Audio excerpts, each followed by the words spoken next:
1964 MIT का एक बहुत ही बड़े एंड दिग्गज प्रोफेसर जिसका मन में सिर्फ एक ही सवाल घुमा फिरा के आ रहा था कि अगर स्पीकर महंगा है तो लाइव कॉन्सर्ट जैसा साउंड घर पे क्यों नहीं मिलता। और बस यही से शुरुआती हुआ बोस की। जी हाँ, sir Amar Bose, the founder and the father of Bose audio, जिन्होंने एक बहुत ही प्रीमियम स्पीकर को मार्केट से अपने लिए खरीदी थी। बट स्पीकर अच्छा साउंड प्रोड्यूस करने के बाद भी उनको वो सेटिस्फेक्शन मिल नहीं रहे थे। उन्होंने समझा कि सुनना और महसूस करना दोनों चीज बिल्कुल ऑपोजिट होता है। अक्सर ट्रेडिशनल स्पीकर सिर्फ डायरेक्ट साउंड देता है, लेकिन असलियत में कॉन्सर्ट हॉल जैसा साउंड को रिप्रोड्यूस करने में कैपेबल नहीं है। 80% रिफ्लेक्ट साउंड और 20% डायरेक्ट साउंड कॉन्सर्ट हॉल में सुनाई देता है। बट अगर इसी चीज को घर पर भी पॉसिबल किया जाए तो कैसा होगा। और ये आइडिया इतना जबरदस्त था कि साल 1966 में बोस ने काफी लंबे मेहनत के बाद उनका पहला स्पीकर जो कि था 2201 जिसको लॉन्च की गई थी। यानी इतना ज्यादा रेवोल्यूशनरी ऑडियो स्पीकर थी कि लाइव अक्यूस्टिक मास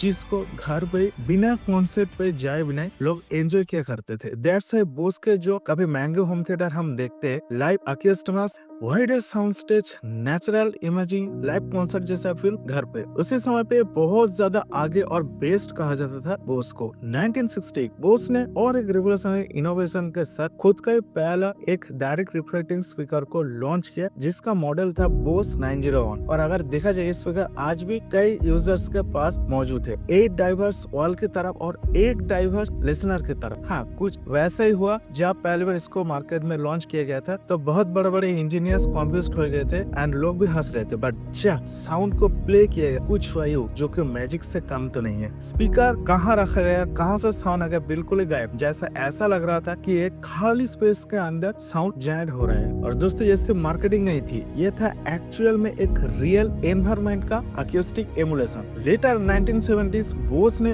और एक बड़े चैलेंजिंग के पीछे दौड़ना शुरू की थी। कॉन्सर्ट हॉल के बारे में स्टडी करना, बेसिकली उसमें R&D करना भी शुरू किया था, like opera houses, live stage, auditoriums. The goal was simple, सिर्फ साउंड नहीं, एक्सपीरियंस को रिक्रिएट करना। ठीक 10 साल बाद साल 1980s में बोस ने कार्स ऑडियो सेगमेंट पे भी एंट्री मार ली थी। बट नॉर्मल स्पीकर्स के साथ नहीं, कार का केबिन जैसा होगा उसको मेजर किया जाएगा, क्योंकि एक कार दूसरे कार से बिल्कुल अलग होता है। For example glass reflection, seat absorption, metal resonance और ऐसे और भी तरह तरह की चीजें के हिसाब से हर एक कार को मिलती थी कस्टम ट्यून साउंड प्रोफाइल, जिसको एक तरीके से एनवायरमेंटल स्पेसिफिक DSP बोला जा सकता है, क्योंकि तब DSP नाम से कोई भी पॉपुलर चीजें लोग जानते तक नहीं थे। साल 1990s में फिजियो एक्यूस्टिक्स और डिजिटल कंट्रोल, ये दो चीज बोस को और एक लेवल तक आगे पुश किया। बोस अब हमको डिजिटली शेप देना शुरू की थी, बास और वॉल्यूम बूस्ट करना नहीं, सिर्फ एक चीज ह्यूमन ब्रेन्स को डेप्थ सुनाने का इल्यूजन देना, like face alignment, special imaging, perceptual बास एक्सटेंशन जैसा कार्यक्रम को ज्यादा साउंड ने